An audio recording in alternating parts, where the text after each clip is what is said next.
Hello and welcome to another episode of Mike Talks About Subaru. Today we're going to take a look at the 2021 Subaru Forester Limited with the option package 32, which adds on the navigation, rear automatic braking, heated steering wheel, and Harmon Kardon sound system to the basic Limited package. Quick walk around here for you on this. It is going to be the same setup, same design as a 2020 year model in 2019, but much different than the previous generation. What has been added or taken away, depending on how you want to look at it, is how the fuel door opens. They've taken away the handle on the floor inside the car that you would use to open it up in the previous generation, and now they've added the option as you push it to open it, and simple as that. Take your cap off, fill your gas, and close it. Limited trim level does come standard with the push electronic tailgate. Push the button, it opens right up. You can also do it from your key fob or the button on the dashboard. You'll also get the cargo area cover here, as well as the cargo tray. Underneath here you'll still have your spare the extra area for storage, umbrellas, roadside kit, anything of that nature. And then of course you've got your spare tire with your lug wrench, your jack, tow hook, everything's going to be right in there. You'll see across the bottom of the bumper here the sensors for the reverse automatic braking. The Limited also comes standard with the Eyesight, which is standard actually in all of them, but the blind spot detection, which shows up in your side of your mirrors, as well as the rear cross traffic alert, is going to be standard equipment on the Limited. Jumping right into the car, give you a few points and big tutorial on what everything does here. To start it, it is the keyless access push button start. So the key fob does need to be in the vehicle. It's going to look just like this. The top button is going to be your lock. The Subaru emblem is your unlock button. Hit it once to unlock just the driver's door. Hit it twice to unlock all doors. The button below that will unlock, or if you press and hold it, open the rear gate. And the button on the bottom is going to be your alarm for the car. So starting it again, key has to be in the car. Foot on the brake. Little green light's going to light up and you press a button and she's up and running. As far as buttons go, we'll start right here on the door. The joystick here is going to control your side mirrors. L for the left mirror, R for the right, and then it's just a joystick to move those around. Lock and unlock. Your windows are going to be here, and then you've got your window lockup button here. On the dash in front of your left knee, you're going to have the open and close tailgate. Steering and reactive headlights off and on. What that is the headlights when you turn left, they actually pivot left. When you turn right, they'll pivot to the right, so you can see into turns. If you do not want that feature on, you can turn it off just by pressing that button. When you turn that off, it does indicate it up on the dashboard that you've turned that feature off with an orange light. Beside that is the button for height memory, which you can use to program the stopping point of the tailgate when you open it. Possibly you're vertically challenged, have a hard time reaching that tailgate to get it closed from the outside. You can have it so it stops just a couple inches above your head. You can also program it any place within 18 inches of close for where it stops when it's opening. Down here you're going to have your traction control off. This one's going to turn off the auto start stop, which is a system that the car will actually shut off when you have the brake fully depressed at stoplights, as long as it's safe for it to do so. And this one turns off your blind spot detection. Auto start stop will default to the on position every time you start the car, whereas the blind spot detection will actually stay wherever you've left it when you turned it off. Moving up, you've got your windshield wipers to the right.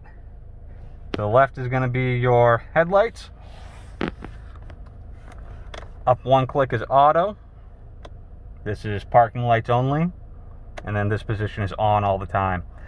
When you have it on auto and push forward for high beam, it will automatically dim your lights with oncoming traffic. If there's tail lights ahead of you, anything that's going to make the lighting bright enough so that it seems as though there is traffic that could be bothered by high beam, and it'll automatically put you to low beam. If you have it on all the time, you are in control of high beam and low beam. And then of course all the way down is off. The inside knob here is going to turn on and off your fog lights. Up and down is going to control your blinker. Over to the right hand side, again we've got your wiper wand. Down one click is intermittent, second click is low, third click is high. Pull the whole thing towards you to squirt the windshield. The inside knob is going to control your intermittent speed. The outside knob controls your rear wiper. You can roll it backwards to squirt the rear window. Up one click to this point is going to be the intermittent speed for the rear. To here is going to be continuous, and from this point you can also roll it forwards to squirt the rear window. Once you release it, it'll continue to wipe. On the face of the steering wheel, on the left hand spoke, you're going to have your buttons here, the left and right, go through your preset stations on your radio. You got your volume up and down. Source will switch between AM, FM, Sirius XM, CD, and auxiliary ports. The info button is going to change what you're looking at the heads-up display. You get eco gauges, local weather, direction you're traveling, what radio station you're on, date and time. A few things like that are going to show up there. Below there is going to be the button for picking up the phone if you have your Bluetooth connected, hanging up the phone on this one. This one also activates the radio for command, so if you want to tune to a specific radio station or do your navigation, you can press and release that and then talk to the radio to tell it what you want it to do. To the right hand side of the steering wheel spokes, we've got your cruise control, adaptive cruise control, your lane keep assist, lane sway warning, sport mode, and intelligent mode. So this button right here is going to turn on the cruise control. Cruise control on, cruise control off. The button below it turns on and off lane centering and lane keep assist. The lane keep assist works by itself by using the Eyesight to see the lane markings. If you are driving down the road and you're kind of drifting a little bit there, it will actually kind of nudge the steering wheel to help you stay in your intended path and keep you going the right way and not over the line. The lane centering actually works with the cruise control. When that is active, it takes those center lines and it will actually center you in between them. You'll feel the steering wheel kind of moving around and everything. As long as your hands are on the steering wheel, it will work as long as it sees lines. Now if the corner's too sharp, or if there's the sun is shining in too bright and there's a glare, it may not work. So you've always got to be in control. You've got to hold on to that steering wheel all the time. These buttons right here increase and decrease the distance between you and the acquired vehicle for the adaptive cruise control. So whatever vehicle is immediately ahead of you, based on time, you've got 4 seconds, 3 seconds, 2 seconds, and 1 second of time in between you and that lead vehicle. The sport and intelligent mode here, S for sport, I for intelligent, that's going to give you different driving dynamics. It's just basically going to change the how the car drives, acceleration. Your sport mode is going to give you a zippier, faster acceleration, versus the intelligent mode is going to be a slower acceleration, but overall much better gas mileage.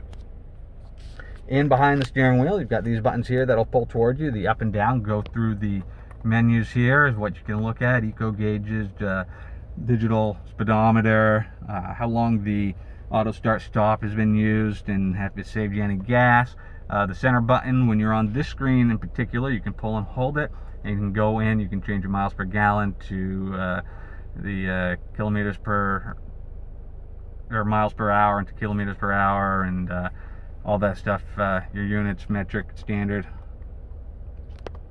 And this one is going to turn on and off your heated steering wheel. The heated steering wheel on the Subaru is going to be from this section here to here, and here to here. So it's just those side portions, because that is technically where you're supposed to hold the steering wheel.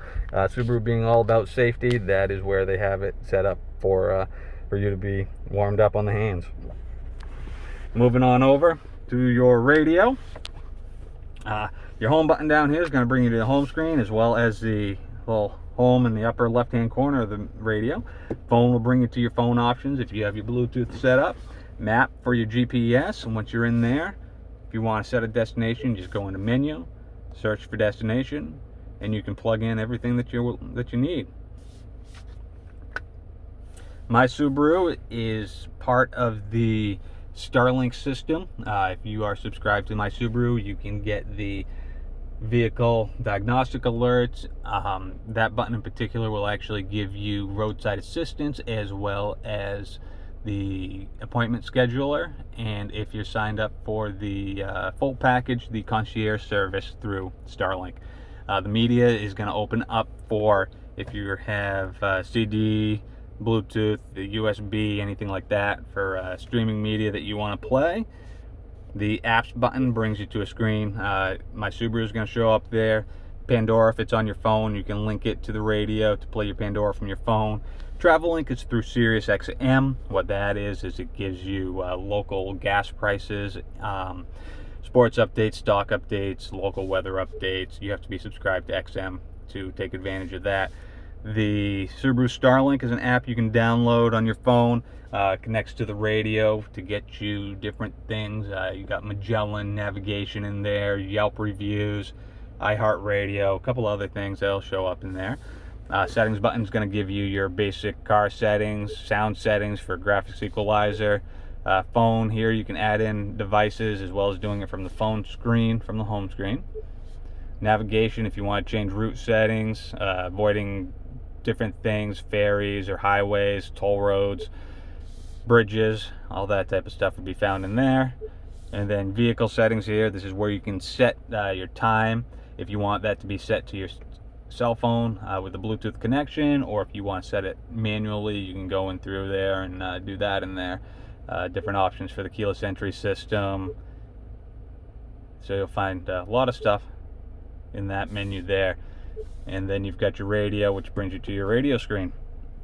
Programming in a preset station is as simple as either tuning to a station or using the tuner knob here, or you can do it by voice.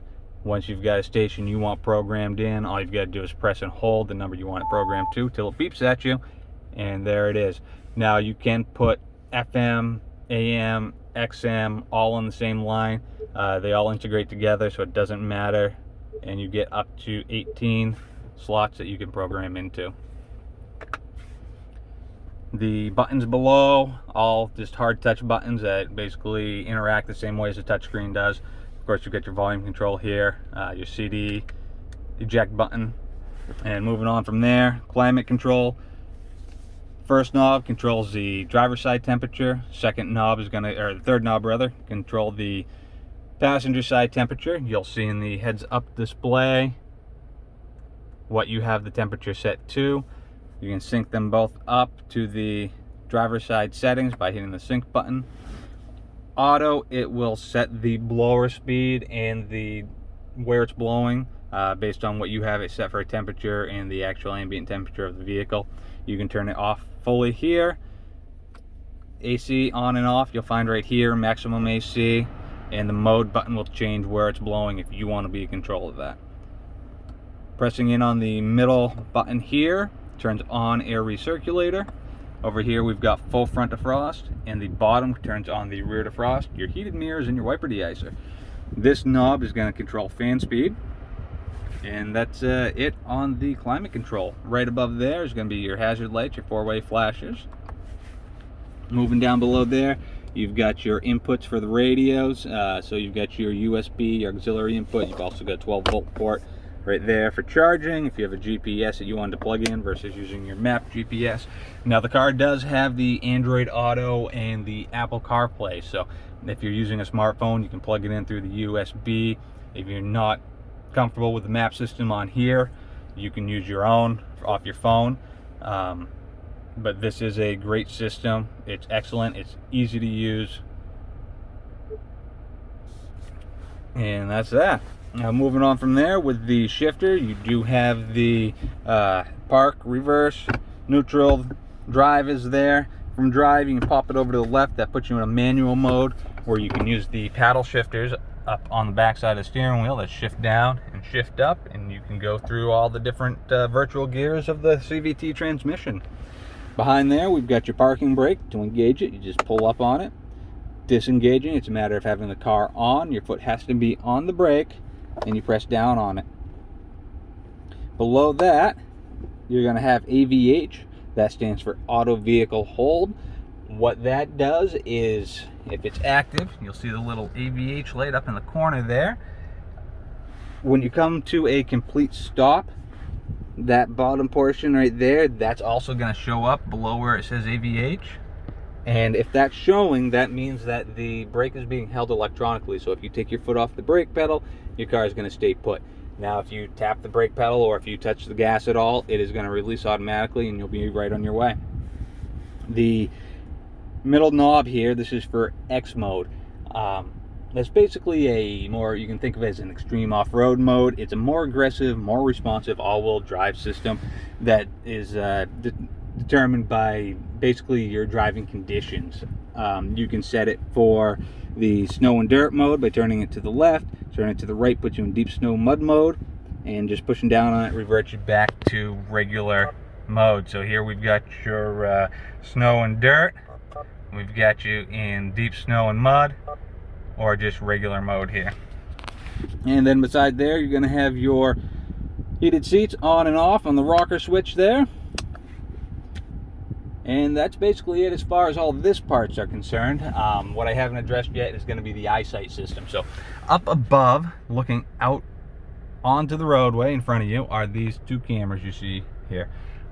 What they're doing is they're watching the roadway ahead of you, they're watching the cars ahead of you, the lines in the road, making sure you stay safe. If you're merging into traffic and suddenly the person ahead of you has slowed down or they've stopped, first thing that's going to happen is the car's going to beep at you. If you don't take anything for action to avoid collision, it's going to start applying the brake to hopefully avoid the collision, or at least lessen the damage that could happen there. That feature can be turned off here. The buttons to turn those Eyesight features off are going to be located here in between the map lights on the outside of the button for the moonroof open and close. The one to the right is going to be pre-collision braking. You would press and hold that for 3 seconds to turn it off. Lane sway warning to the left-hand side. That's if you're going over the lanes without using your blinker. That's going to beep at you to alert you to stay in the lines. Both of those functions are very useful. The pre-collision braking turns on automatically every time you start the car. It just defaults to on, where the other one, similar to blind spot detection, stays off until you've turned it back on again. Behind those buttons you have the SOS and the I button here. SOS is going to be for emergency response. This is going to get you your concierge service if you've elected to subscribe to that, as well as roadside assistance. We also have your sunglasses holder here, and your map lights are activated by just turning those, hitting those on and off. We've got your sun visor with vanity mirror and light, and it does expand as well on both driver and passenger side. Outside of that, the other things to consider are going to be the system, the Starlink system, which is going to activate if you want to do remote start from your cell phone, you can do remote start, climate control. In the Forester, you'll get the remote vehicle locator, stolen vehicle locator with stolen vehicle immobilizer, the horn and lights, lock and unlock the car, start the car, turn the car off if you started it remotely. You can also set up a curfew alert, a boundary alert, and speed alert. So if you have teenagers driving and you need to keep an eye on them and make sure they're behaving, it's a great function there. That is through the Starlink subscription. It's extremely affordable. Talk to your dealer to learn more about it. If you do have any questions, feel free, comment below, hit the subscribe button. I'd love to hear your feedback. Thank you so much for watching another episode of Mike Talks About Subaru. Have a great day.